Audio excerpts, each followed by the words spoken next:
ಹೇಗಿದ್ದೀರಿ ಅಲ್ಲ, welcome to the channel. ಈ ವಿಡಿಯೋದಲ್ಲಿ ನಾವು ಕ್ವಾಂಟವರ್ ಟ್ರೇಡಿಂಗ್ ಪ್ಲಾಟ್ಫಾರ್ಮ್ನಲ್ಲಿ ಥೀಮನ್ನು ಹೇಗೆ ಚೇಂಜ್ ಮಾಡ್ಬೋದು ಅಂತ ನೋಡೋಣ. ಕ್ವಾಂಟವರ್ ಡಿಫಾಲ್ಟ್ ಆಗಿ ಡಾರ್ಕ್ ಥೀಮ್ನಲ್ಲಿ ಬರುತ್ತೆ. ಒಂದು ವೇಳೆ ನಿಮಗೆ ಥೀಮನ್ನು ಚೇಂಜ್ ಮಾಡಬೇಕಂತಿದ್ರೆ ಮೇಲ್ಗಡೆ ಬಲಬದಿಯಲ್ಲಿ ನಮಗೆ ಈ ಸೆಟ್ಟಿಂಗ್ಸ್ ಐಕಾನ್ ಕಾಣಕ್ಕೆ ಸಿಗುತ್ತೆ. ಇದ್ರ ಮೇಲೆ ನಾವು ಕ್ಲಿಕ್ ಮಾಡಬೇಕು. ಆಗ ಜನರಲ್ ಸೆಟ್ಟಿಂಗ್ಸ್ ಅನ್ನುವ ಒಂದು ವಿಂಡೋ ಓಪನ್ ಆಗುತ್ತೆ. ಇಲ್ಲಿ ಈ ಜನರಲ್ ಸೆಕ್ಷನ್ನಲ್ಲಿ ಮೊದಲ ಆಪ್ಷನ್ ಥೀಮ್ ಅಂತ ಇರುತ್ತೆ. ಇದ್ರ ಮುಂದೆ ಇರುವ ಈ ಬಾಕ್ಸ್ ಮೇಲೆ ನಾವು ಕ್ಲಿಕ್ ಮಾಡಿದರೆ ನಮ್ಮ ಕಂಪ್ಯೂಟರ್ನಲ್ಲಿ ಕ್ವಾಂಟವರ್ಗೆ ಯಾವ್ಯಾವ ಥೀಮ್ಗಳಿದ್ದಾವೆ ಅದೆಲ್ಲವನ್ನು ಇಲ್ಲಿ ತೋರಿಸುತ್ತೆ. ನಾವು ಇಲ್ಲಿ ಯಾವುದಾದ್ರೂ ಒಂದು ಥೀಮನ್ನು ಸೆಲೆಕ್ಟ್ ಮಾಡಬೇಕು. ನಾನೀಗ ಇಲ್ಲಿ ಲೈಟ್ ವಾಟರನ್ನು ಸೆಲೆಕ್ಟ್ ಮಾಡ್ತೀನಿ.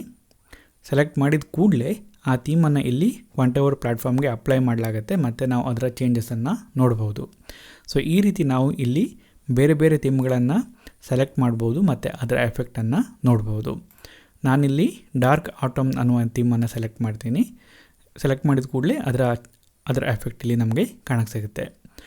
ನಿಮಗೆ ಬೇಕಾದ ಥೀಮನ್ನು ಸೆಲೆಕ್ಟ್ ಮಾಡಿ ಆದ ನಂತರ ನೀವು ಈ ವಿಂಡೋವನ್ನು ಕ್ಲೋಸ್ ಮಾಡ್ಬೋದು. ಸೊ ಈ ರೀತಿ ನಾವು ಕ್ವಾಂಟವರ್ ಟ್ರೇಡಿಂಗ್ ಪ್ಲಾಟ್ಫಾರ್ಮ್ನಲ್ಲಿ ಥೀಮನ್ನು ಚೇಂಜ್ ಮಾಡ್ಬೋದು.